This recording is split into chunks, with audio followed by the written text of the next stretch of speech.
Hello and welcome to another episode of Muscle for Life. I'm your host, Mike Matthews. And as you can imagine, over the years, I've heard many January resolutions. This is my year. I'm finally going to lose 20 pounds. I'm sick and tired of being sick and tired. I'm going to get fit again. I'm going to set a great example for my friends, family, spouse, kids, and so forth, are just a few examples of the types of things that I hear from people every year. And I've seen many people, when they are armed with the right know-how and an extra helping of some piss and vinegar, I've seen people do exactly as they intended. And that's great. And I've often been able to be a part of that by at least providing the know-how. But I have also seen many unsuccessful attempts at personal transformation. And while a sheer lack of discipline and stick-to-it-iveness is often at least partly to blame, many times the problems begin right at square one: how people go about setting goals. And then, to add insult to injury, people often botch the next crucial step, and that is creating a system that will produce the desired results, that will allow them to achieve those goals. And the reality is, if you can do those two things well, if you can set goals and build systems, if you can do those things correctly, then I really do think there's no telling what you might be able to achieve. And that's both inside and outside of the gym, because those abilities are what you need to build a great body and a great life. And so that is going to be the topic of today's discussion, given that it is February and January resolutions everywhere are beginning to wane, are beginning to lose their luster. The free trial memberships at gyms are expiring. And so I thought it would be a timely topic. And to help break it down, I invited Donata White back on the podcast to share her personal story transitioning from a successful law career to a social media and business consultant, as well as how she helps her clients tackle goal setting and execution. And in this episode, Donata and I talk about things like why people often fail at their January resolutions, or just resolutions in general, really. It doesn't have to be New Year's resolutions. Why it's important to create goals that you really care about, as opposed to ones that just sound good, whether to you or to other people. How to set up systems that will allow you to achieve those goals, maybe not easily and definitely not effortlessly, but systematically and consistently, and in a way that you can track and believe in. We also talk about the importance of outlining core values and what failure really is. It's not what many people think it is, and more. Oh, and guess what? This week only, all of my best-selling fitness books are on sale for just 99 cents. Yes, that is less than a McDonald's coffee for Bigger, Leaner, Stronger, Thinner, Leaner, Stronger, The Shredded Chef, The Little Black Book of Workout Motivation, my workout journals for men and women, all are just 99 cents for the next couple days. The sale ends this weekend, and to get in on it, all you got to do is go to really anywhere online you can buy books. So the Kindle books on Amazon are 99 cents, the books on Google Play's store, 99 cents, iTunes, 99 cents, Barnes & Noble, Kobo, 99 cents. And if you don't do any of those ecosystems, if you'd rather just have a PDF or an EPUB, head over to legionathletics.com, go to the store, and the PDF and EPUB digital versions of the books are on sale for 99 cents in the store as well. So the bottom line here is, if you've been liking my podcasts, and if you've also read some of my articles and liked those, or watched some of my videos and liked those, and if you are ready to take your fitness and health to the next level, picking up my books and starting one of my programs is the next step. And 99 cents, that's it. No catch. Truly just 99 cents for any of my best-selling books. Hey, Donata, Happy New Year, and thanks for being willing to come back on my show and talk to me again. Of course. Happy New Year to you guys too, all of you listening. And I'm excited to be back. Yeah. So I wanted to bring you back because in looking at the top 20 or so most popular episodes I've done over the years, yours was one of them.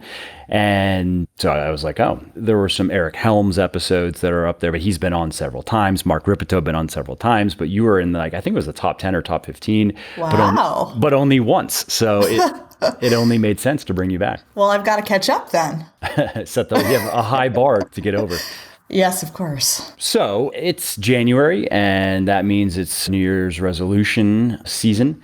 And by the time this comes out, although I have to look on our schedule, we're probably going to actually sneak this in because I got way ahead on interviews before the holidays just because I wanted to make sure didn't have any last minute kind of scrambles while I was out of the country. But as this is going to be, it's just topical, it's relevant given the time, we're going to see if we can kind of sneak it in maybe within the next couple of weeks. But you had just mentioned this before we got started, that many people, statistically speaking, by the time this comes out, are going to be in the process of quitting on at least some of their New Year's resolutions or have already quit.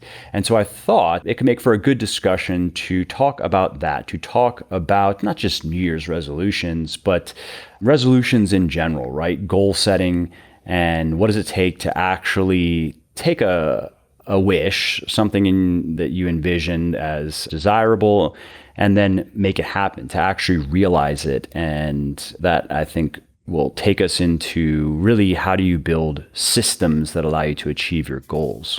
I love this topic, so I'm so happy that you had me back on to talk about this. This is some of my favorite things to talk about. I actually have an online course all about goal setting, and one of the main components of doing this thing right is setting up systems because we're human and life happens. So I would love to share some of the secrets and systems that are working for me that I'm sure will work for your audience as well. Yeah, great. So let's start with, why do so many people fail in their, let's say, New Year's resolutions specifically? Because I guess statistically it's like 90 something percent, right? It is. It's really high. It's over 95%. Maybe not 95. I think it's actually 92% of New Year's resolutions are given up on. And most of those are actually by the end of January or mid-February. I can't remember the exact date, but it doesn't last very long. Many people are very gung-ho at the beginning of the year. If you're listening to this and you're still in that mode, good for you. But statistically speaking, most people, the novelty wears off by this point. And I think a few things kind of go wrong. Number one, I think we have a tendency to set the wrong goals. And this is something we can talk about in more depth. But we tend to, in general, set goals that kind of sound good rather than really taking the time to think about what we actually want our lives to look like. When we do that, we don't really have an underlying reason why we would continue to do the work that it takes to achieve something when it gets hard, because we don't really want the result anyway. It just kind of sounds nice. The other thing that goes wrong is people do not set up systems in their life, routines that will kind of put up the guardrails for when things get difficult or when they don't feel like it. They're kind of riding the wave of, again, the novelty of it. Yeah. Or a surge of motivation just because it's a new year and it feels like it's another chance to make something happen, you know. It's completely arbitrary, but, you know, I understand. We've all experienced it. But there's also it is an arbitrary date. There's nothing magical about January 1st. But since everyone around you is kind of getting excited, the holidays are over, you just had a great time, kind of stuffed your face with holiday food, now is the time to start fresh and get excited about the new possibilities of a new year. So I get it. I get that the motivation is high then, but motivation it's a feeling. It's emotional. So I think a lot of people fail to set up guardrails, like I said, for themselves when the motivation is no longer there, because it comes and goes. You're going to feel motivated some days and not other days. Let's just talk about fitness goals, because they're, again, statistically speaking, some of the most set New Year's resolutions. Oh, this is the year I'm going to lose 50 pounds, or, go to the gym 5 times a week or whatever. The day comes when it's raining outside, it's cold because it's January. You don't really feel like it because your deadlifts made you sore the other day, and you're kind of hungry because you're in a calorie deficit, and you just don't feel like going. So you hit the snooze. Yeah, and you've had a shitty day at work, and you didn't work out in the morning. So you'll say you're supposed to go at 7 p.m. and you're frustrated, and yes, you're hungry, and you are low energy, and you are completely not in the mood to work out. Exactly. And I would say in that particular situation, just doing 10 minutes kind of puts you in the mood to work out. But if you don't have a routine set up for this is when I go, this is the routine that I'm working on, this is the plan that I'm doing, I do back on this day and legs on this day. If you don't really have a system or a routine set up, you're very tempted to just skip it. And then if you skip one day, it's not a big deal to skip it the next time. The more you get lackadaisical with your routine, the more you're giving yourself permission to do that again in the future. And then that's what happens by, March, you're going to the gym once a month and you're paying for a whole membership that you're not using. Yep. Yeah. And I mean, I can relate to that personally in that I find the more structured and organized my training is, the more interested I am in it. I've gone through periods where, like, for example, when I was writing a new third edition of my book, Bigger, Leaner, Stronger, which is meant for people who are new to proper weightlifting, I was doing the program myself for about 6 months, just working through all the workouts because I just wanted to make sure that I was happy with the programming. And the best way to do that is to just do it. You only can anticipate so much when you're trying to think your way through it. And the workouts themselves, though, were not very interesting to me because it's not enough for me to make progress, for one. So I knew that I was just going to be stagnant basically for 6 to 8 months. And two, there wasn't as much variety in the programming as there would normally be. And variety, just for the sake of variety, isn't necessarily good, but variety, if it is introduced properly, not only keeps things interesting, but also just makes for better results. And so the difference is that I'm an intermediate or maybe even an advanced weightlifter, depending on like how you're going to look at it by which metric. And I was doing a beginner's program. And so in going through it, I didn't skip any workouts because I was quote unquote unmotivated, but I do understand some, days I would just be like, well, time to do a boring workout. And I would go and do it. And I would work hard enough, I guess. But now that that's done, and I'm now wrapping up a second edition of my book for intermediate weightlifters, specifically for men. And then I will end up doing one for women, but the book's called Beyond Bigger, Leaner, Stronger. So this is the male version. And I'm doing that program. It's a lot more interesting because that's more the style of training that I should be doing as where I'm at, in my journey, so to speak. And it's just more interesting. And it's just something that now I look forward to and I enjoy my workouts more. So I do understand when people get started with something and it's not very organized and they don't quite understand why they're doing it or how it's supposed to work. Oftentimes they don't even know how to track their progress and they just get going and then quickly lose steam because the effort can feel wasted. Is this working at all? I don't see it really working. I don't really feel like it's working and I don't understand it and I don't know how to make it better. So fuck it. Exactly. And I think you bring up a couple of really great points. The first one is you kind of have to know why you're doing something. So for you, even though this workout program, the workouts themselves were kind of boring and they weren't really for you, you didn't write them for somebody like yourself, you wrote them for a beginner. You knew why you were going through the program, right? You were testing your own product and that was important to you, right? It was important to you to know that what you were putting out there with your name on it was a high quality product. So even though the workout itself wasn't something you were interested in, you were interested in knowing that what your product was a high quality thing. So there was still a reason you were doing it. And the second thing is that you really have to know yourself. You have to know what to expect of yourself. And this isn't a invitation to beat yourself up about anything about your personality. But for me, I know that I am a morning person, but I don't say that in a braggy way. I say that in a by 4 p.m. I don't want to do anything kind of way. So I have to work out in the morning or it's not happening. And there are some people who are the absolute opposite. They're groggy in the morning, they're low energy, and they know if they go to the gym at that time, it's just not going to be the most productive time of day to go. So you need to create a routine for yourself that guards against all of these kind of human nature elements that could get in the way. If you're not a morning person, don't try to go to the gym at 6 a.m. It's not going to work because you're going to try to be forcing yourself to do something brand new at a time that you're not normally even doing anything. I would challenge you to try it though first. For anybody listening who's like, oh yeah, that's definitely me. If you know that's definitely you, then I understand. If you don't quite know, you think maybe, I don't think I'm a morning person. I would say give it a try because there are big benefits to working out first thing in the morning. The two main ones are, one, it kind of sets the tone for the rest of the day. It elevates your mood, puts you in a good mood. And I mean, there's research on this, but this is one of those things that we don't really need science to tell us this. We can just experience it firsthand the first day we do it.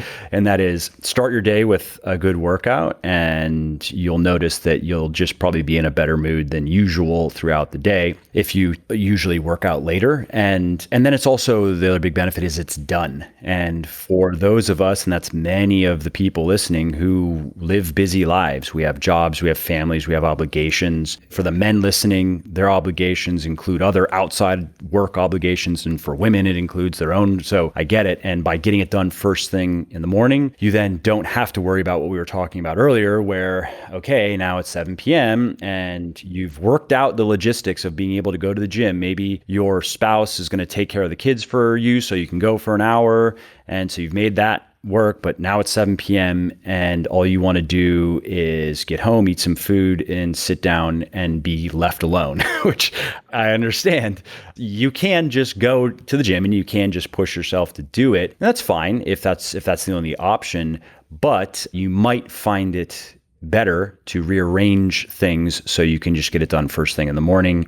And then, like you were saying, as the day kind of winds down, you can also wind down. And I understand that as well.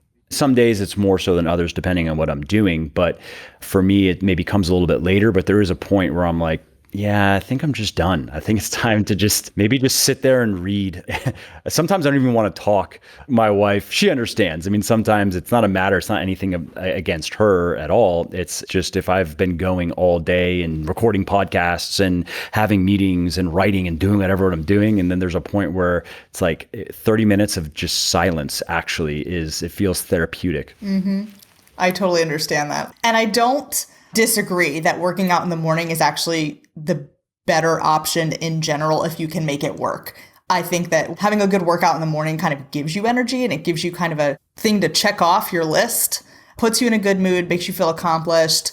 Like you said, sets the tone for the day, makes you feel good. So I do hope that many people will try working out in the morning. But I think my larger point, which I believe you agree with, is like, get it in when you can and don't give up just because you can't work out in the morning. If you're finding that you can't drag yourself out of bed at 6 a.m. to go before work, well, don't just say, oh, well, working out's not for me.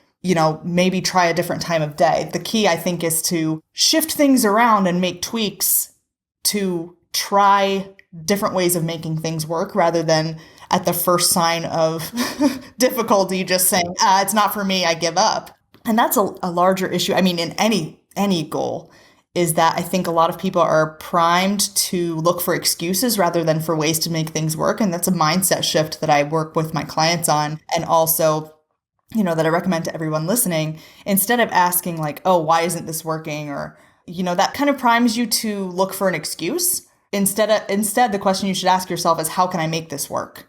Because then your brain starts looking for ways to make it work rather than the negative. Yep. Where you can start tapping into your creative thinking. So we have generalized intelligence, right? Like IQ test type intelligence. Mm-hmm. You have emotional intelligence, but I think there's also I don't know if it's a term. I've never Googled it. I have to search, but a creative intelligence. There are some people who maybe don't have the highest IQ on a test and maybe they're kind of socially awkward, but they're just creative. They can come up with, and not necessarily, because they can paint well, sure, but also just like when they're in difficult situations, they can come up with creative solutions. I find that with people who are good at marketing tend to be that way, where maybe they're not the best creatively in terms of aesthetics, but they just are good at generating ideas and generating enough ideas to then find the good ones, and are able to oftentimes save themselves from very precarious situations or just come up with really smart ideas that help them grow their business very quickly. And that type of ability also applies to life, though. And I agree that it's easy to find excuses and find reasons why something couldn't work or won't work. but it requires creativity and it requires effort to come up with ways that it can work, but everyone can do it. I think it ties into something I wanted to get more of your thoughts on, ties into something you mentioned earlier, which is picking goals that really matter to you. And because really we're talking about is how much does it matter, right? How necessary is it that you accomplish this goal? And if it's anything, I mean, I don't know, I would say if we want a scale of 1 to 10, in my experience, if it's anything under like a 7 out of 10, there's a pretty good chance that, well, I'd say that's where it starts to get shaky, where then when met with resistance, my likelihood of not following through increases. Whereas if it's an 8, 9, or 10, chances are I'm just going to keep going regardless. And I'm going to keep looking for solutions and going to keep looking for ways to make it work. I would absolutely agree with that. I think the biggest and best examples are from my own life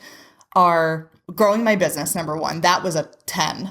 So the last time we spoke, I was sort of secretly, I don't think I mentioned this on the podcast because I was still at the law firm at the time, but I was a practicing attorney and I was looking for a way out of that career. I knew it wasn't for me at this point. You know, it was at that level 10 priority of I need to make this work. So I started my own content marketing agency, and now we have online courses and coaching and all kinds, we serve 7 and 8 figure corporations doing their content marketing. So growing that business was a level 10 priority, and it took years. So the priority level assisted the consistency that was required to actually get it done. Now, another one is my fitness goals. I've been more consistent the last 6 months going to the gym and working out and lifting heavy and doing all those things that I enjoy because I've decided at this point in my life it's a priority to do so. And also because I got a trainer. And just here's another side tip. Accountability is so key. So when you have somebody waiting for you at the gym, it really makes it easier to go. And that's anything, right? Like if you have a friend who is working on the same goal as you, getting an accountability buddy really helps.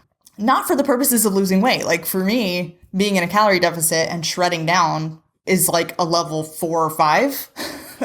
So I haven't done it. I'm still going to the gym. I theoretically could very easily, count macros and figure out where I needed to be in a calorie deficit. I just haven't done it because I'm doing other things. So it's like you said, how much you want it, but also are there other things that are taking up your time and attention, because there really is only so much of it. And decision fatigue is a real thing. And if by the end of the day, you're having to make a bunch of decisions about, do I do this thing that I know is the right thing to achieve my goals, or do I just sit down and watch Netflix? If you don't guard against this decision fatigue, or you set too many goals or too many goals that aren't the right ones, you're kind of setting yourself up for disaster because you're not putting your focus where it needs to be. Yeah, and that comes to this idea of creating systems in your life that support your goals. It's lifestyle design, I think, is a buzzword. But I think there's value in that concept because I completely agree. It's just, why make it harder than it needs to be? And if you put yourself in that situation where, yes, the last hour of your day is what you have tentatively given over to some high importance activity, then it's probably not going to work out very well. If it does, then hey, you're a machine, and hats off. But I've been there for years. When I was starting out in my line of work, I was working a lot. I was working in the day, and then I would come home, eat some food, work another couple hours, usually up to close to the point of going to bed. And I would work pretty much all day Saturday, and then probably half day Sunday. And I did that for years. And so it's nice to be able to do that for sure. I think that it obviously paid dividends, but I don't do that now because, not so much because of like physical or psychological reasons, but it's actually just because I have a family now and I have 2 kids. I don't want to be a complete absentee father. And so, but again, it's a matter of what are my goals and what's really important to me and what are my priorities. And, I was just reading an article, I think it was specifically about the Silicon Valley area, but just the hustle grind 24/7 kind of culture and how unhealthy that can be. Even if you can do it, this is an example just of a goal that I've come across. I'd be curious as some of what you've come across working with people, that people will set because it sounds good, but without really deciding what do they want in their life. And that is this goal of working crazy hours there's wanting to achieve success, but then there's also, it's almost like a virtue signaling thing. Like, look what I can do. Look at how much I can work. Look at how much caffeine I can consume every day. And if you're not doing that, you're just fucking lazy. What are some other kind of goals that, again, maybe sound good, but where people, when you really dig into what kind of life they want, just don't really make sense? I think anything that's sort of that all-consuming can probably, for most people, fall into that category, because I don't think people intentionally want to make themselves one-dimensional.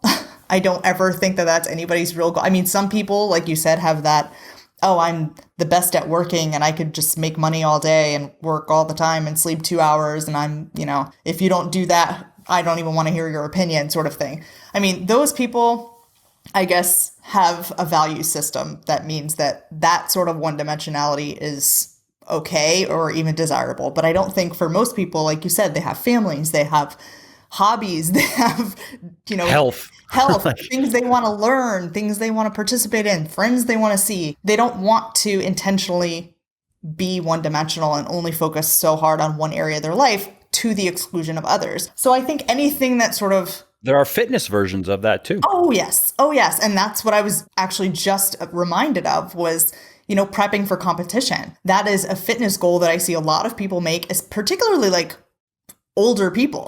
Oh, I just never was that lean in my youth. So like, I want to do a master's fitness competition, but why?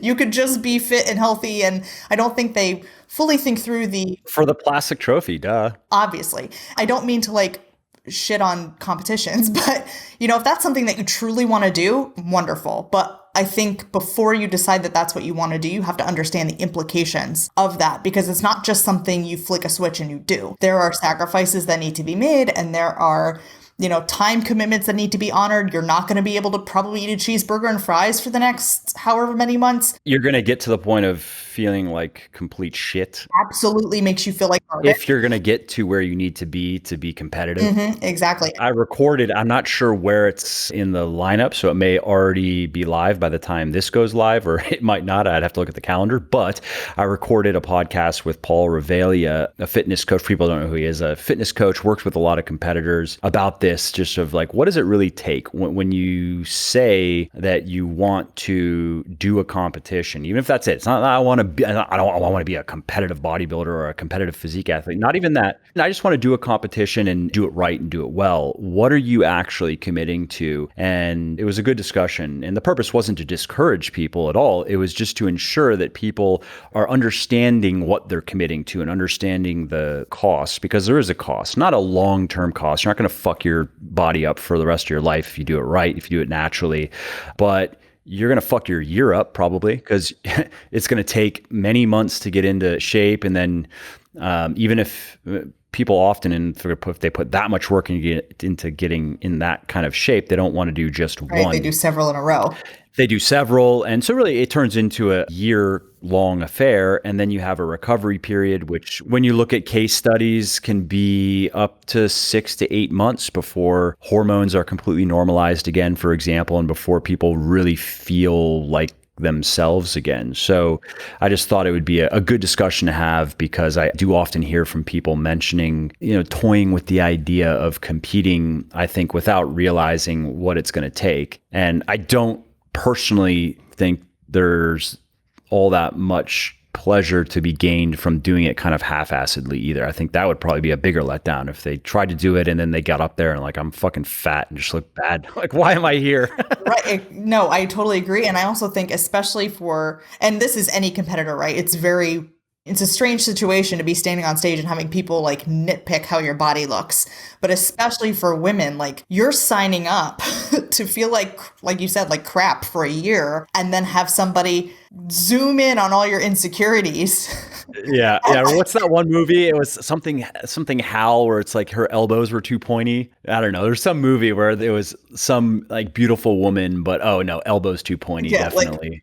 1 out of 10 would not bang. Yeah. That was the joke in the movie. You really do have to know, and this is not just exclusive to fitness competitions, but, or bikini competition, whatever competitor, powerlifting, even any competition of physical strength or appearance is going to be pretty much the same way. Athletic competitions the same way. But then other goals outside of that as well. Like I hear a lot of people in my space, because I work with a lot of entrepreneurs who are they're not at zero, but they're not, replacing their full-time income. And I hear them say things like, I want to make $1 million next year. Do you know what that means? Do you know how many programs that is? Do you know how many clients that is? Do you know how many hours of work that is? That's a whole nother discussion that would be interesting. So I get asked fairly often about business related things, and I've intentionally not produced really much in the way of business related content, really just because of time. Like I don't have any time I want to give to that because I'm pretty much all consumed with the health and fitness projects that I have. But I kept on getting asked over and over. So my solution is I'm going to do a podcast that is going to be I'm just going to record 8 to 10 episodes and have that be like a season, because I can't promise it's going to be a regular thing like this. But I'm going to do that, and I think I'm going to do just interviews with very successful people from different backgrounds and different industries. And I think that's a good way to do it. And also just kind of cut down on how much time it would take me to do it right. But that's one of the points I want to cover. I haven't exactly decided who I want to interview for that point. But even the point of, should you be in business for yourself? Should you be an entrepreneur? Because it's not for everyone.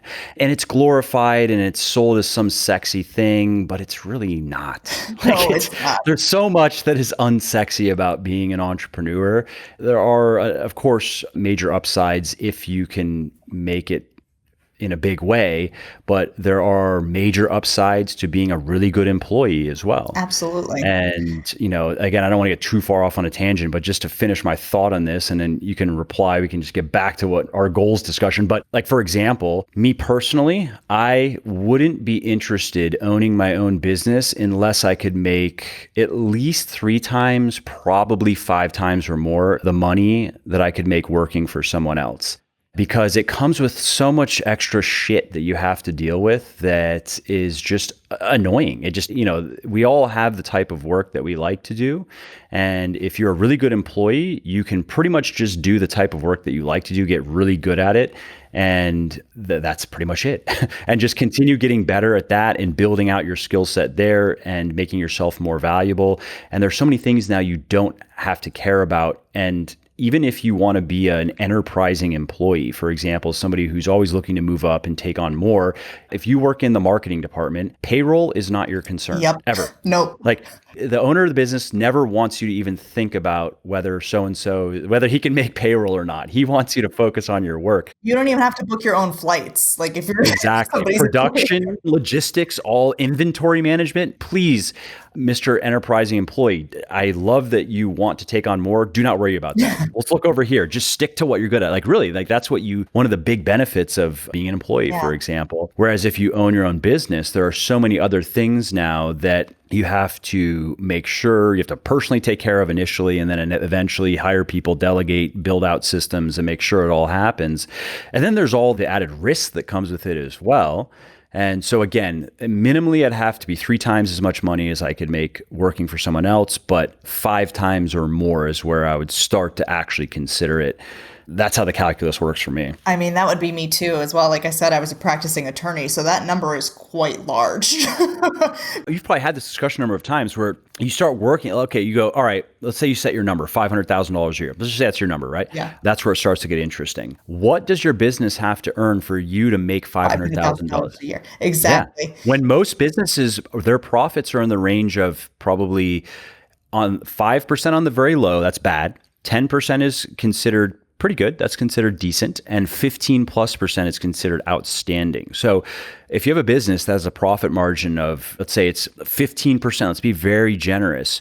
Look at how much money that business needs to generate for you to make $500,000 a year. Yeah. And you can't just take all the net. You have to also reinvest, unless you have some weird kind of business that requires no reinvestment, but that's very few. Very, very little. I would say even online coaching businesses, which is primarily who I work with, I mean, their overhead is very low. So they're on the very favorable end of this calculation. But I still hear them say, oh, I want to have $1 million, or I want $1 million business. I'm like, yeah, $1 million in revenue or $1 million for you personally, because those are two different numbers. Even in a coaching business, if you want to make $1 million personally, I mean, I would say probably shoot for 1.5 million net would probably be a fair figure that you're going to have to eat up $500,000 just continuing to grow the business. And then you got to pay taxes too. So there's that. Yeah, well, sure. And that comes out of your million. Yeah, exactly. So I think going back to our original point is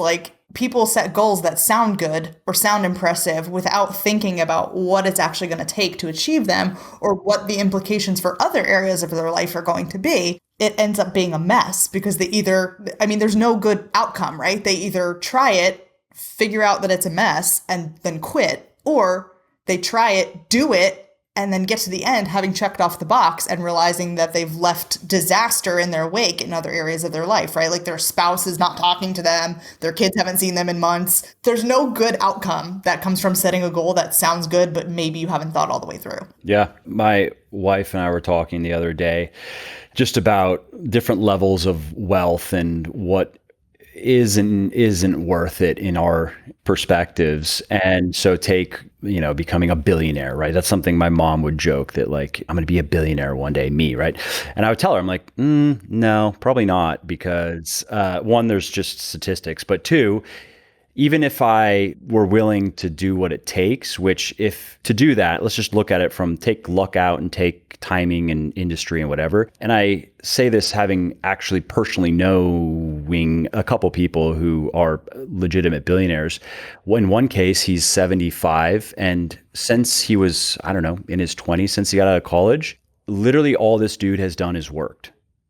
Sacrificed, let's say, everything on the altar of work. And yes, he has made more money than he could ever spend or need, but he's paid a price and in his family. And I've met quite a few very successful people over the years. And that's common, for example, where either it got so bad that it fell apart and it's divorce and estrangement from kids, and kids also fucked up because they've had access to so much money but they've had no guidance. Or it got bad and then they had to fix it, and they did fix it, but they had to fix it. So that's something where I would look at it and I go, no, it's not worth it to me. The only way I could see myself becoming a billionaire would be writing the next Harry Potter book or something. It'd have to be like that. I would not be willing to do it the way that normally goes, which is work like an absolute madman for decades and get super lucky and do a bunch of unethical shit and, those things too.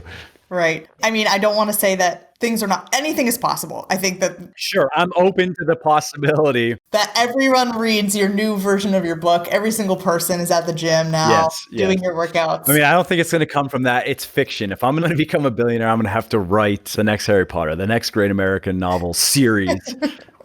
Maybe, Well, you totally could. So I believe in you, but I totally get, I totally get what you're saying though.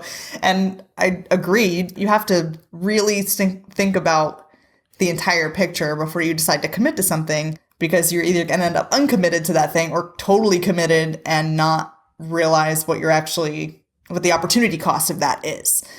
And I was listening to do you listen to Eric Thomas? No, I don't even. Okay. He is wonderful. He's E.T. the hip hop preacher on YouTube, but he's a great motivational speaker. And he talks about something called the triple double life, where, you can make money, but money is kind of the easy thing to get in terms of things you would want out of life, because, money is available. They don't sell relationships. They don't sell, happiness and peace and spiritual, enlightenment or whatever else it is you might want out of life. So he talks about, really building your life in a way and setting your goals in a way that complement the whole picture, rather than just kind of, like we were saying before, make you unnecessarily one-dimensional in one area. And I think an area that a lot of people focus on is finances, because it's the one your mind immediately goes to, but it's kind of the low-hanging fruit, right? You do anything with skill and excellence and you could probably make money at it. But no one's going to pay you for being a good husband or a good wife. No one's going to pay you for being a good parent. Totally. And you can't buy those skills either. No, absolutely not. That's something you have to work on, and it doesn't end. It's not a box that you can check. So those goals, I think, also get overlooked a lot of times when people are setting New Year's resolutions or setting goals any time of the year, because it's not easily measured.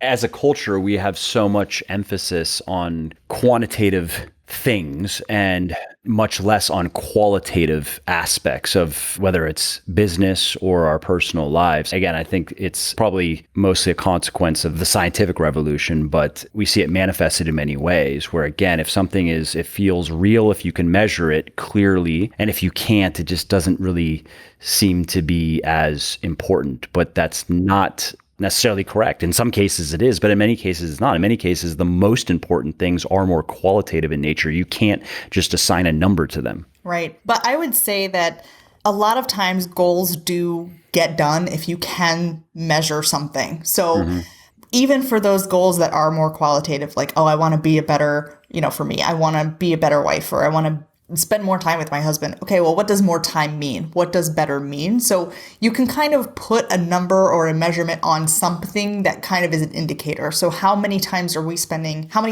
spending together intentionally per month?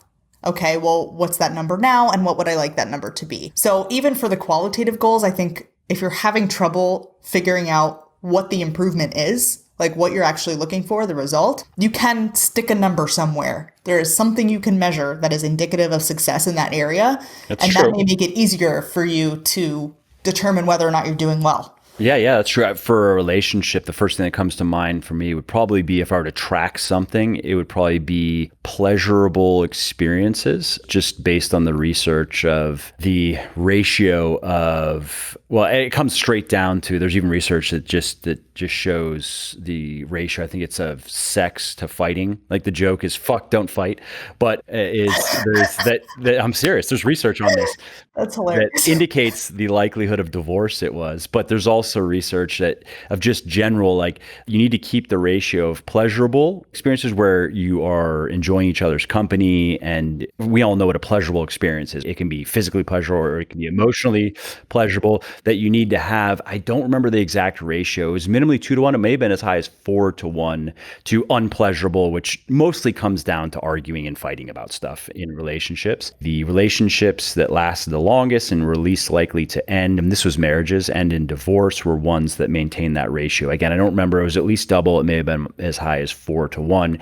And it just stuck in my mind because I remember when I was reading that, I was like, yeah, I agree with that. That research makes sense to me. It seems like it's a good just criterion for quickly analyzing, like, where are things at in my relationship. Yeah. And we love data. We love measuring things and statistics and all of that. That makes total sense to me as well, because, you would have zero negative. I mean, you might have some negative experiences of like loneliness if you were by yourself. So it would be, that ratio might be the tipping point of like when it's worth it to be in the relationship versus not. Like where the pain of being in the relationship outweighs the potential pain of just not having it at all. Exactly. This week only, all of my best-selling fitness books are on sale for just 99 cents. Yes, that is less than a McDonald's coffee for Bigger, Leaner, Stronger, Thinner, Leaner, Stronger, The Shredded Chef, The Little Black Book of Workout Motivation, my workout journals for men and women, all are just 99 cents for the next couple days. The sale ends this weekend, and to get in on it, all you got to do is go to really anywhere online you can buy books. So the Kindle books on Amazon are 99 cents, the books on Google Play's store, 99 cents, iTunes, 99 cents, Barnes & Noble, Kobo, 99 cents. And if you don't do any of those ecosystems, if you'd rather just have a PDF or an EPUB, head over to legionathletics.com, go to the store, and the PDF and EPUB digital versions of the books are on sale for 99 cents in the store as well. So the bottom line here is, if you've been liking my podcasts, and if you've also read some of my articles and liked those, or watched some of my videos and liked those, and if you are ready to take your fitness and health to the next level, picking up my books and starting one of my programs is the next step. And 99 cents, That's it. No catch. Truly just 99 cents for any of my best-selling books. So let's talk about your system for goal setting and achieving your goals. What does that look like? Of course. So I think the first thing that I do often, and probably more often than I would expect other people do this, because I just enjoy it, but it's a lot of visualization. And I'm sure you've talked about this on other episodes, but a lot of elite athletes use visualization to, perform well in their sport. And it's because your subconscious mind doesn't know the difference between real and fake. You can kind of feed it anything and it gives you the mental experience of having had that thing. So yeah, it can affect your physiology too. Exactly. I mean, your emotions are physical things that happen in your body. So if you're kind of mentally experiencing something, you are likely to physically experience the emotions of it as well. Then there's the potential of the spirituality of it all, right? Which is up for anybody to decide for themselves, but you can't just simply write it off. And I'm not a very woo-woo person. I don't pretend to say, oh, well, everything's material and everything we feel is just chemical reactions in our brain. And there very well could be other implications. And those ideas have been around for a very long time, thousands of years. And generally speaking, ideas remain in currency because they at least have some sort of truth to them and some sort of workability to them. So there's something to be said for that too. Right, exactly. So let me back up a little bit. Before the visualization, I always double check what my goal would be against sort of my core values. I have them listed. I very highly value integrity, hospitality, generosity. There's this list of things that I want to make sure that I maintain as core values of mine and also in my life at all times. So I check my goals against that. If something is going to require me to compromise one of those things, I just don't. How did you make that list? Because that's I wouldn't just gloss over that, because I completely agree with that. That's almost like at the level of first principles for how you're going to behave in your life. And the penalty for transgressing against your values is myriad. Like, for one, you then start to experience this cognitive dissonance where you're not really being the type of person that you want to be, but you start trying to rationalize it. And then it also is demotivating. It's hard to be very motivated about something that is fundamentally disagreeable to you and you're trying to sell yourself on it, Yeah, absolutely. I think one of the things that I did to kind of come up with this list was figure out what makes me so super angry. Like, what values, when somebody ignores them or goes against them, make me really heated? Because I figure if I have that much of an emotional response about something, it's probably because I very highly value that thing. One of them is lying. Like, I can never, even like white lies to people just to make them feel good. I never felt good about that. So I know that one of my core values is integrity and honesty. And because that's the one that often rubs up against the others, and it's always the one that wins. So I knew that one was one of mine. And if you think back of like tense situations or situations where you got very heated or upset or things that really affected you, there was probably some value that's either you were upholding in a very unfavorable situation for you, like you could have compromised it, but you didn't. Or somebody else did something that really went against something that you felt was a value in your life, and you got very upset by it. I feel like those sort of tumultuous moments are good indicators of things that may be on this list for you. Another thing is just like kind of how you envision your perfect life. For me, it's inviting my entire family over for Christmas. I love Christmas. I love cooking. I tell people I love them by feeding them.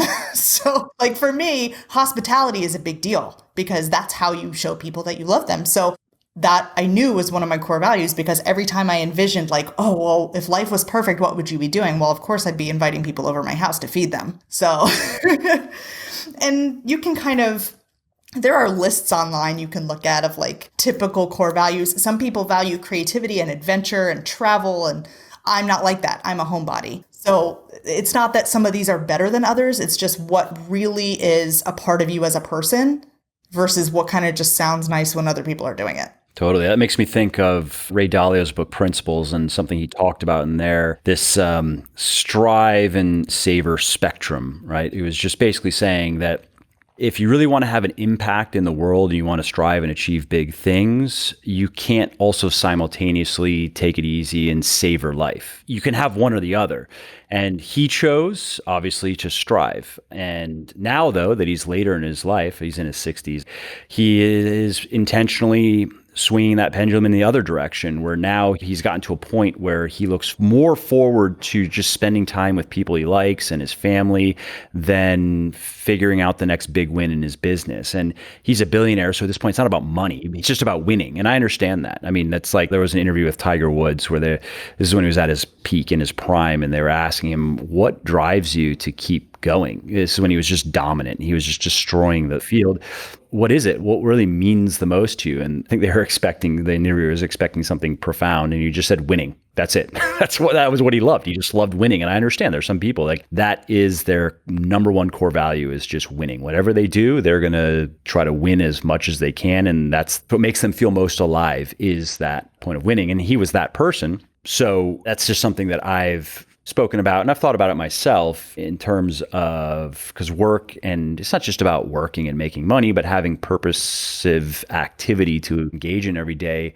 But at the same time, you have to decide for yourself, where are you going to fall on that spectrum? How much do you want to strive? Because the more you want to strive, the more you're going to have to sacrifice the savoring of life. And the more you're going to have to, you're not going to have much time to spend with friends and invite people over and cook food, because it takes fucking time. It's like you were saying, you only have so much time, and it takes far more effort than many people realize to build anything that matters in life. And I just think that Dalio is absolutely right in that regard. And for me, I'm much more on the strive end of the spectrum now, but I can definitely see later in my life intentionally moving it in the other direction for the same reasons, where it's like, okay, I've done a lot of striving, I've done a lot of winning. Now I have kids and grandkids, and I can see where that then can become just more pleasurable than winning more in business, you know? Yeah. And that's why I kind of reevaluate, because things can change, right? Like, I don't have children now, but if I did, I'm very sure my priorities would be much different,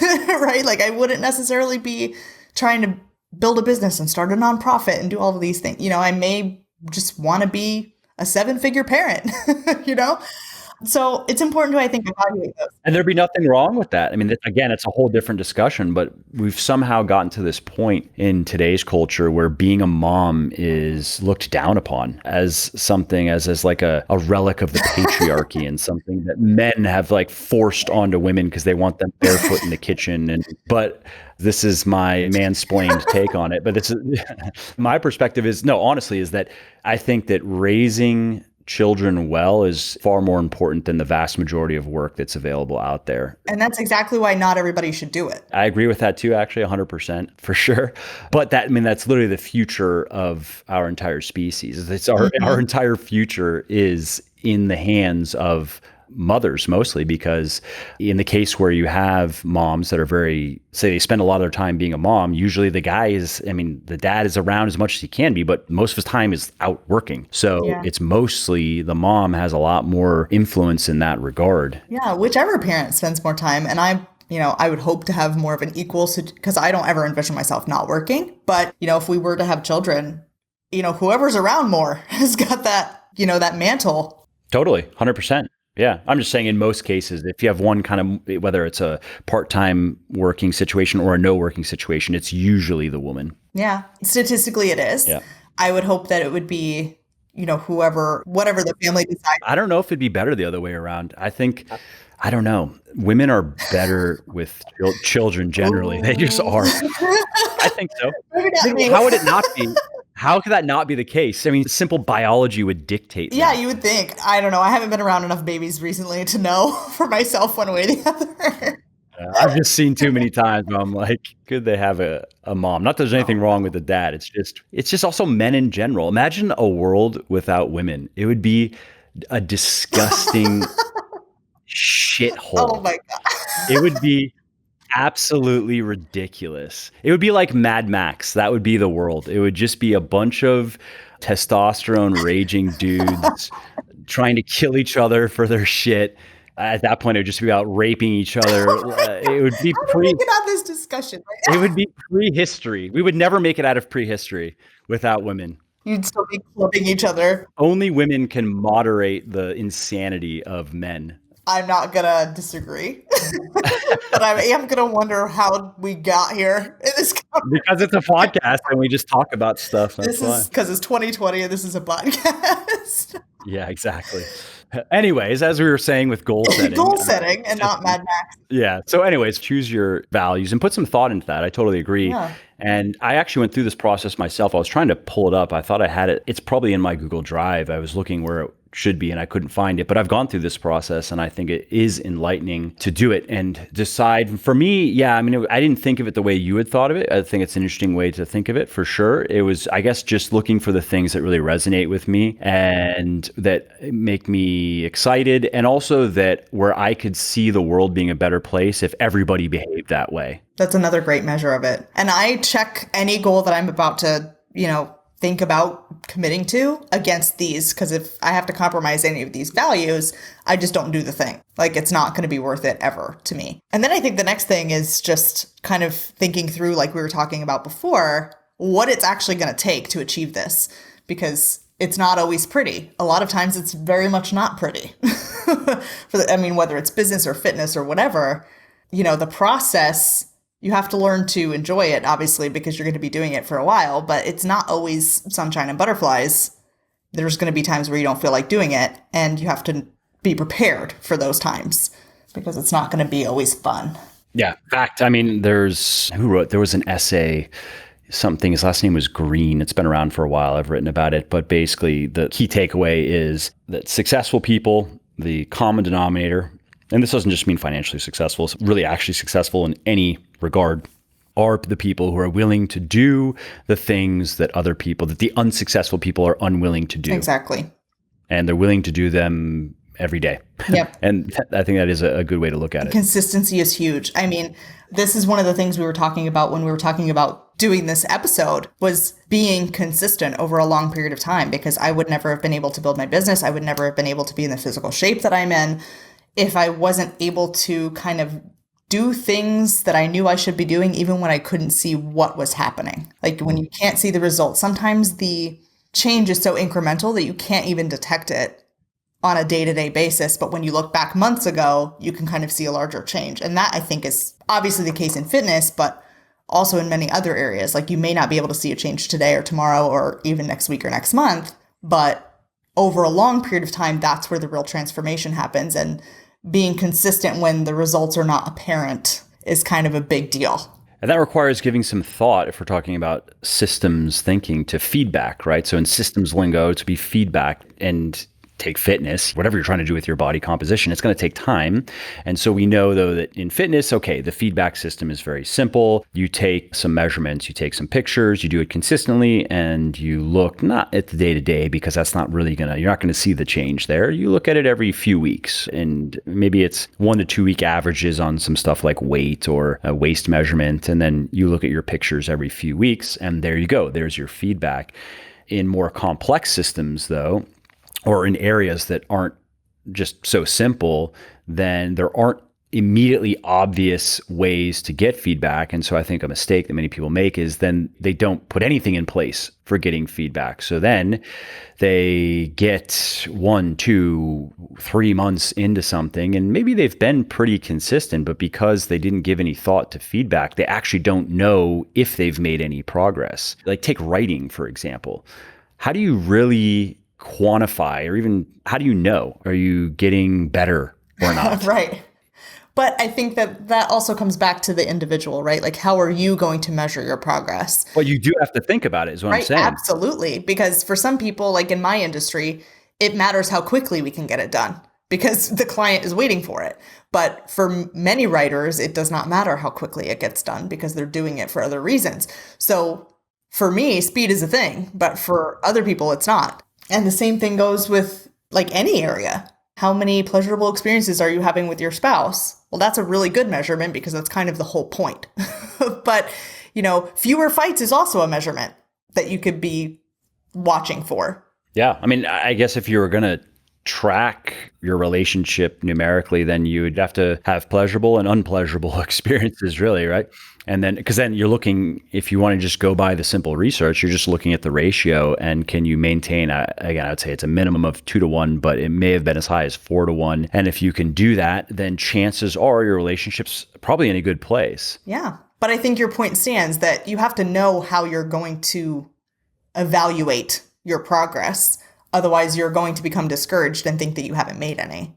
Yeah, there's a book, it's called Triggers, and it was by, Gold something. There's a marketing book, Triggers, but not that one. And it was all about this point of just being able to, I think it was the kind of one of the key takeaways was tracking if you did your best to improve or move the different areas that you want to improve in your life forward. I read it a couple of years ago when it first came out. Marshall Goldsmith, I think that was his name.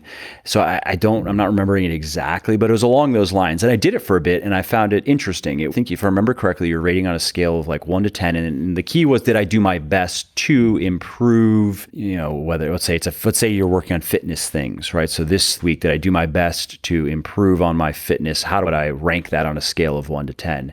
And the idea then is to, of course, then you can kind of just monitor, are you putting in the effort that's required to make strides toward whatever it is that you want to do? Well, that's an interesting measure, measuring your own effort, like self-measuring your own effort.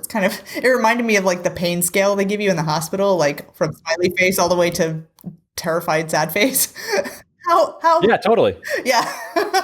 I mean, basically, yeah. Yeah, but measuring your effort is another way. I personally don't think that I would do very well with such a measurement, but if that's something that people would, I think you have to know yourself well enough to know whether that's going to work for you. Totally. I did it for a bit and I found it interesting, but ultimately I didn't feel like it was really adding much. It was adding just a little bit of administrative, like clerical work to my to my week, and beyond that, I didn't find it really necessary, so I stopped doing it. But I did do it for a bit just because I was like, why not? That seems kind of interesting. Let's see if I can get something out of this and see if it's something I want to keep in. Yeah.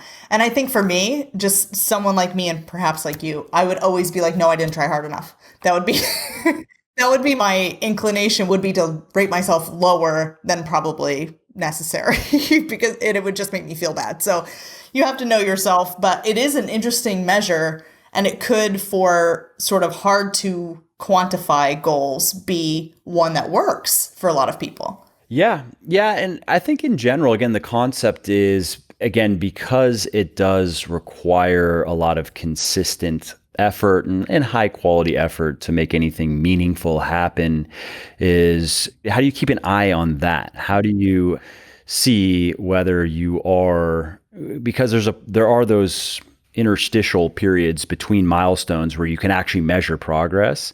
And so you're kind of floating. You don't know. You're putting in the work, but are you actually getting closer to anything? I don't know. And so theoretically then, if you at least could say, well, I'm doing my best, there is something psychologically warming about that. You know what I mean? And that's a concept that I do personally like, where I don't mind failing. They don't teach failure in school. I don't think it's as great as maybe some motivational speakers would say, like, yeah, you want to fail. Like, no, actually you don't want to fail. You can make mistakes, but you really actually don't want to fail. But in the end, I don't mind whether it's making mistakes or even failing nearly as much if I can say, hey, I did my best. I worked hard on that, but the idea didn't pan out. That's actually okay with me because I value the effort and knowing that I did the best I could, versus it was a good idea and I was just kind of lazy about it and I didn't really exert myself and failed. I'm not a very self-critical person, so I probably wouldn't care that much, but that would annoy me more, where I'd be like, well, that's dumb. I should have tried harder. You know what I mean? Yeah. And I think this might be a good, I don't want to like cut you off, but I think this might be a good wrap up topic. This is your interview. My habit of hijacking conversations. No, not at all. I don't know how you can top this. The topic of failure and fear of failure is kind of my point, because the way I teach it is, as long as you're still trying something, you really haven't failed at it. That's not just a woo-woo, like, oh, feel good. Yay, you haven't failed if you're still trying. It's like the definition of failure is that it's an ending event, right? Like you can't have possibly failed something if it's still in process. And you can find so many good stories of that too, where that sounds nice, but no, I totally agree. I think that is an actual just objective fact. And when you go and review how many people have achieved many impressive things, there often were periods where they did feel kind of lost. And it wasn't just some pretty nice linear progression to greatness or to even goodness. And no one gets inspired by that. anyway. Like, Yeah. how many times have you been inspired by a story that goes, well, I tried a thing, I was perfect at it, and then I lived happily ever after the end? Like, And now I'm rich and beautiful and have everything that you don't have. no one is inspired by a story like that. So I feel like when you're in the moments of, oh God, am I failing at this? This feels so hard. It didn't go the way I wanted. Those are the two things to kind of remember, right? Like, if you're still trying something, you can't possibly have failed at it. By definition, objective fact, I'm not making this up to make you feel better. Like, if you're still trying it, you haven't failed because you haven't ended the process yet. The only way you fail is if you stop. Sometimes you should stop though. No, absolutely. If you find that the effort you're putting in or the time it's taking or, the end result that you're striving for is not really worth it to you anymore, yes, stop. But even I wouldn't even consider that a failure because then you're just reevaluating and you're saying my priorities have changed and I don't want to do this anymore. And you're putting your priorities first. So is that even a failure? Would you even qualify that as one? I mean, me personally, I could care less Right. about what words we're using. I could say like, oh yeah, that failed. And be like, okay, whatever, moving on with my life. Right. But that doesn't make you feel any type of way, right? Yeah, the thing is though, I think there's a difference between saying, oh, I failed at this and I'm a failure. Like those are very different. I wouldn't consider myself a failure because I failed at something. I would just say like, yeah, that didn't work. Because I've seen this firsthand with, particularly over the last 5 years or so, actually, with just people in my orbit, inner-ish circle, where I feel like that they are really at the point of like they're all in on sunk cost, basically, and have committed to goals that don't seem to really make much sense anymore. Like, what are you actually doing? And they don't want to quit, where they probably should and just reevaluate everything, but they just don't want to because they've already put so much effort into it. And they don't want to feel like a failure and they don't want to say that they failed and they're afraid of what other people are going to think about them because like, oh, you were doing that thing for how long and then you gave up. Oh, you know what I mean? Yeah. And I think that anytime you focus on what other people think of you, that's It's not going to help anything, I think. right. No, not at all. No. And that's how you get into deep water with setting the wrong goals, right? And then go, like you said, going all in on sunk costs and not wanting to share that you haven't performed perfectly or that things aren't going as expected. When you are setting goals and trying to achieve things just because you're worried about how other people are going to look at you, that's not a recipe for for a good life. I mean, even if you succeed at everything you try, you're still not going to be satisfied because you never evaluated what was important to you personally. But also in the situation where you're kind of been doing something for a while and you know that it's not something you actually want to do anymore, your options are to publicly fail or to keep going and get the thing you don't want or never get the thing you don't want and keep trying. Likely never, right? Just because of what it takes. It's hard to become successful accidentally or despite your unwillingness to work hard and despite your disinterest, really. Like that doesn't lead to make it anywhere. It takes a lot of work and a lot of sustained interest, right? So most likely outcome at that point is going to be you're going to fail eventually. You're just putting off when you have to tell people about it. Yeah, when life really actually just forces it on you. You can take your medicine now or you can wait for when it gets so bad and then it gets foisted on you. Exactly. And I think that a lot of people don't think about the holding pattern time. Like, how much time are you wasting doing this thing? Mhm. And, you don't want to rip the Band-Aid off and say, I was not really doing a great job here. Or maybe like I can think of, I don't want to get too much into details in case they're listening, but I can think of one instance where there was a project that the assumptions going into it were wrong in terms of what it was going to take, effort-wise in particular. And the idea was probably a bit flawed, but they go into it, they work on it, they get into it, and they realize like, oh, this is going to be way more work than I anticipated and actually not worth it. It doesn't make sense given my situation to continue putting so much of my resources into this. And so it's time to abandon it. And that was the win, actually. Like that's the out. And like you said, there's an opportunity cost. They would have been losing whatever they could have been doing instead of that by keeping going. Right, exactly. And I have no qualms about saying that was me in my legal career. Like, I thought it was going to be cool. And then I wildly miscalculated what it was going to take out of me to do it the way I wanted to do it. How? I'm just curious, like specifically, how did that play out? Yeah, of course. I was a litigator. So those are like the courtroom attorneys that you see on TV, always walking around in suits and all that stuff. Rarely did I ever personally go to court because I was more of the writer and research person. But what I miscalculated that made the job so much different for me was how much I took on other people's conflict emotionally. So not that there was anything bad about my coworkers or the job itself, but how it affected me, total miscalculation. I thought I was going to be able to leave work at work, and I was unable to do that because I would become so stressed out by other people's issues. And that's your job as a lawyer, is to help other people solve their problems, right? So I would become so stressed out by other people's issues as if they were mine. And that was literally my job. So it was my job to apparently make myself stressed out for 60 hours a week, and not just in a work kind of way, like, oh, I have so much work to do, kind of stressed out, but emotionally feeling as if my clients' problems were my own problems, which I'm sure my clients appreciated. But it was, like I keep saying, a wild miscalculation on my own part about what it was going to take out of me to do that job well. And that was an aspect of your personality you just weren't aware of until it got there? Yes. And maybe this is because it's a male-dominated industry, and we're going back to the whole feminism thing, but I think a lot of women are more empathetic than they believe themselves to be, or that has been. I mean, there's research on that. You can just, if there's anything even remotely controversial like that, you can actually just defer to research. Okay, like, we don't need science. We don't need science to tell us that. Anybody who can observe patterns can be like, yeah, women seem to be a bit more empathetic and compassionate than men. Yeah, fact. And then you can go to the psychological literature and be like, oh, there's a huge body of evidence that backs it up. But sure. Well, a lot of the values that I cultivated were, hard work and being very serious and doing the job no matter what, and those sort of more masculine tendencies. But then what I ignored was the fact that I am, in fact, a woman. Hi. And was feeling emotionally a lot of the issues that just went along with the job, but there was nothing wrong with it for many people, and many women do the job very well. I personally, and I was good at it too. I don't want to make it sound like I was a shitty lawyer. I was really good. I was very, very good.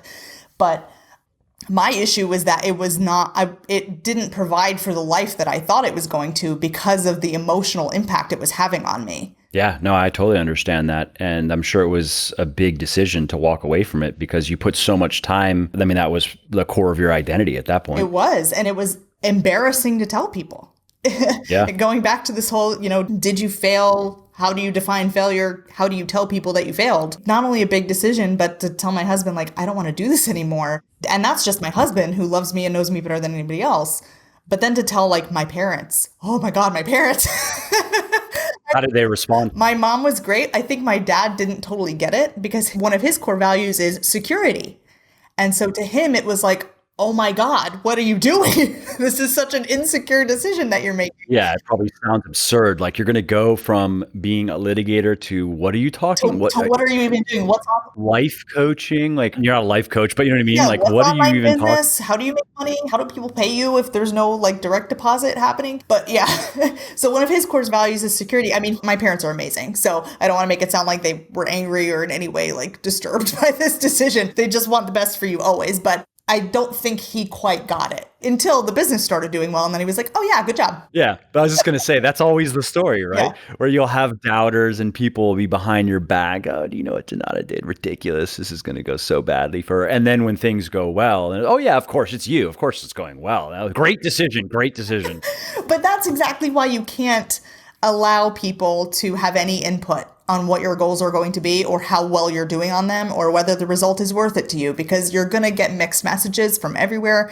People's values are different from your own, so they're going to be evaluating the facts differently. I mean, you could put the same list of facts in front of two people and they're going to evaluate it differently and weigh certain things differently. Yeah, I mean, there's research on it was people reporting accidents, what happened in accidents. And it was crazy, the variability where you have groups of people and what they would say that they saw and what happened and how often it was wildly different, like to the point where it was baffling. I remember reading it and I was like, how? What does this even mean? How the person was standing right there and then they saw what they saw and then they report something completely different. So, and that's just objective reality. So yeah, when you get into subjective, anything subjective, it can get crazy. But, I actually don't know. Well, I wouldn't say I don't know. I don't agree that you shouldn't care what other people think or seek out advice about your goals or other. I think you have to be very careful with the advice that is out there. Yes. And I don't mean to say you don't seek the input of people whose lives it may affect, right? Like it's going to affect your spouse, probably. Oh, sure, sure. I mean, I would say it's probably just good manners, right? But I mean, in terms of the viability of the goal, the viability of your system, anything that you're missing, they're going to get advice one way or another. So they might get it via friends and family. They might get it. Most people, for example, don't read, right? So where do they get a lot of their ideas? Well, they get it from whatever they do consume, the ideas they From your consume. podcast. Yeah. My crowd, they're all special unicorns, of course, but They're amazing. well, I'd say most people don't. Yeah, exactly. Most people don't high protein cupcakes. Most people don't give much time to learning or bettering themselves at all. So where are they getting their ideas? Well, they're getting it from the media they consume. They're getting their ideas from Netflix. And that sounds ridiculous, but it's not. It's true. Like people, 100% the operating systems that they're working on, many people, if they're not actively trying to expose themselves to good ideas, are based on random shit, based on tweets they see, based on Instagram captions, Facebook posts, TV shows, movies. Oh, that one character said something and it stuck, or that one character behaved some way, and they think that even if it's subconsciously, they're drawn to it and they start to adopt a bit of that style of speaking or dealing with situations. And that's insane and dangerous. And so I would say that you should seek out input on your ideas and your goals and your attitudes and your beliefs and your systems, but you have to be very careful where you get those ideas from, and you have to be very skeptical. So for me, for example, I'm interested, let's say business. I'm interested in ideas, period. I think at this point, I feel like I have a good enough judgment of ideas where I can reject things that are obviously bad. But when I'm seeking out information, I like to go to sources where there have been multiple instances of success. So take business, right? If somebody has one successful business, that's what they've done in their life, that's great. And I'm going to be interested in their ideas. And I'm not going to say they have no credibility, but somebody who has done it multiple times, a lot more credibility in my eyes. And that would go for relationships. That would go for any area of life. So take fitness, right? Somebody who just got in shape themselves. Yeah, they probably have something to share of value, but somebody who has helped many, many other people get in shape too, a higher order of mentor, so to speak.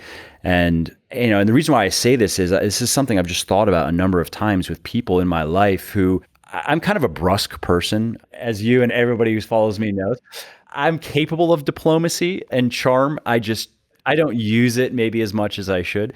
So how that'll manifest sometimes is where I'll see somebody in a situation and I'll just be like, not, oh, this is dumb. I'll just say objectively, like, look, if you want some advice, here's what I see and here's what I would do if I were you. And a number of times I've seen situations play out where if that person would have just taken my advice, they would have saved themselves all kinds of trouble. And I understand that I could say it's on me for being an ineffective communicator in the end, right? I didn't take the time and the effort to like make it palatable enough and make it persuasive enough or whatever. But I wish I had more of those people in my life. Honestly, I wish I had people who knew enough about me and what I'm doing in any aspect of my life and straight up would just tell me like, Mike, over here, this is dumb. You should actually just stop doing it that way and you should start doing it this way. And here's why. I would be listening. I wouldn't be like automatically defensive and trying to say how, no, I'd be like, really? Okay, tell me more. And that's one of the reasons why I put a lot of time into reading. I'm looking for good ideas. I'm not looking to reinforce my biases or try to stroke my ego. I'm looking for like, what are some new good ideas that can make me better and make my life better? So I know it's a long monologue and I'm hijacking again, but I just thought it's worth saying because it's something that I think a lot of that idea like, oh, just, keep your own counsel and never listen to what other people have to say. That's not bad advice if it's like 80%. But if you still have a willingness to look for good ideas and have some criteria of who you're actually willing to listen to and how are you going to judge the value and the workability of ideas, that for me has worked better than just being very close-minded and being like, I am what I am, and I have the ideas I have, and I have the beliefs I have, and I'm just going to do it my way. Fuck it. You know what I mean? Yeah. No, I would agree with that. And I think that that's the difference between, like you said, having criteria to evaluate the information you're getting versus letting other people's ideas just totally sway you. And I didn't mean to say like, don't ever listen to anybody else ever, because obviously you need to be open to, like you said, new ideas from new places and people who have achieved successes that you have not, especially if they've done so multiple times, in order for you to even know what it takes to achieve the thing that you're hoping to achieve. But then there's also the taking things with a grain of salt portion. Which is most. I understand. That's most information. That's most ideas. That's going to be most of the advice should be taken with like a whole lick of salt. But you can quickly know that, okay, who's giving you this advice and why should you listen to them? I understand that many people have an aversion to quote unquote being judgmental, and that's another tangent I won't go on, but I completely disagree with that. I think there are productive forms of judgment and unproductive, and just kind of where it comes down to just being mean, and I understand that. But when we're talking about this, like, no, you need to judge who's giving you this advice and why should you listen to them. And if you determine, and it really comes down, I think it starts with, how are they doing in this area? So someone wants to offer you relationship advice and they've been divorced 3 times and their 4th marriage is on the rocks. So what you can do then is you can ask them for their advice and then consider doing the exact opposite. Right. That actually would make sense. You know what I mean? But to take someone's idea, like in that situation, they give you any piece of advice and to seriously consider implementing it in your life, you have to wonder, like, you do understand that they're in the condition they're in because of the decisions they made and the actions they took. They're sharing with you their beliefs and their ideas that led to their actions. It's like if they're offering you a virus. Do you want to become infected? And that applies to any area of someone's life. I mean, if somebody has a disordered, broken, dysfunctional life, you probably shouldn't care about their thoughts about much of anything outside of the daily, like anything that really matters to you, probably not the person to go to, because they probably don't have much of value to add, because if they did, they would be doing it in their life and they wouldn't have a scorched earth for a life. Right. And I think that that's a really important point, which is like, don't seek advice from people whose results you don't want. Or like you said, do seek the advice, but then only to determine what not to do. If somebody's results are the exact opposite of what you want, they're obviously doing something that gets them those results. And that's the other point that I took from your thoughts was that, and I don't think many people even actively agree with this, is that you are responsible for the results you're receiving. Some people want to blame luck or circumstance or, whatever, without anything to not take full responsibility for what it is that they are receiving or experiencing in life. And yes, there are events and circumstances beyond our control, but we also always have a choice about how to handle and respond to those things. I think that, and maybe your crowd there are a bunch of special unicorns who have all already accepted this truth. We already established that. Right, that you are responsible for the results that you're seeing. And if you're not liking the results, it's because of something you've done in the past or inconsistently and haven't done enough of to get you to where you are now. And if you want or failed to do, there are plenty of times where maybe there are things that should have been done that weren't done. Exactly. And again, that's a whole nother discussion, but I'll say this, that I totally agree with that. And I could definitely talk through those individual points. I've thought about it quite a bit, but if nothing else, even if somebody like, I'm not sure I buy into that. There's too much not under my control and too much luck involved and whatever, simply pretending like that's true works. There's research on that even if you don't believe it, just act like that is the case and force it on yourself to start behaving that way, and you will start behaving more effectively and your life will improve. Right. So regardless of whether it's ultimately true or not in the metaphysical cosmic sense of things, actually doesn't really matter because it just works. Right. And it doesn't matter at all because you won't ever be able to control those things anyway. So you can either try to change the results you're getting or not try to change them and complain about them. So like, you're right. It doesn't matter if, in fact, you have ultimate responsibility over every result you ever receive in your life. But if you just act like you do, you will be affecting those results to your maximum capacity. Yep. And you will have a better life. Well, we've gone all over the place. And I know it was a great discussion, It though. was so much fun. I really enjoyed it. And I know that my crowd's going to like it because it's just something different than the usual kind of me rambling about how to lose fat faster or gain muscle faster. So I appreciate you taking the time to do it. And let's wrap up with where people can find you and your work. And if there's any product or service in particular that you think was relevant to this conversation, or if you have anything new and exciting coming. Of course. So you can always find me on social media. I love Instagram. It's my favorite. And I know that you guys are probably all on Instagram. So if you go find me at Donata White on Instagram, I will say hello. That's where I am most of the time. Of course, donatawhite.com is just my home base. But what I really think would be great if you were super interested in this discussion, you want to learn about how to set and achieve and create systems to really set yourself up for success with your goals. If you head to goalgettercode.com, I just made this course available all the time. This is something that I used to only launch for a very, very short period right before New Year's, but I decided that it was so important that people have it available always. If you go to goalgettercode.com, I have an online course that teaches you my exact system, like literally how I break my goals down into pieces and put it in my calendar and make sure things get done every day so that you can look back several months from now and say, oh, I have made progress in this area. It teaches you how to measure them, teaches you how to set your mental state up right, how to put things in your schedule, how to eliminate things you don't want in your schedule. It's all of the logistics of setting and achieving the right goals for you. And it starts with those values that we were talking about earlier. So I really think that you guys are going to love it. Awesome. Well, thanks again, Donata. I appreciate you taking the time, and sure, this episode will do quite well, and I look forward to doing another one. Got to be in that top 10. Yeah, that's the... If not, I'm going to try again next year. Thanks again, Donata. I appreciate it. Thank you so much. All right. Well, that's it for today's episode. I hope you found it interesting and helpful. And if you did, and you don't mind doing me a favor, could you please leave a quick review for the podcast on iTunes or wherever you are listening from?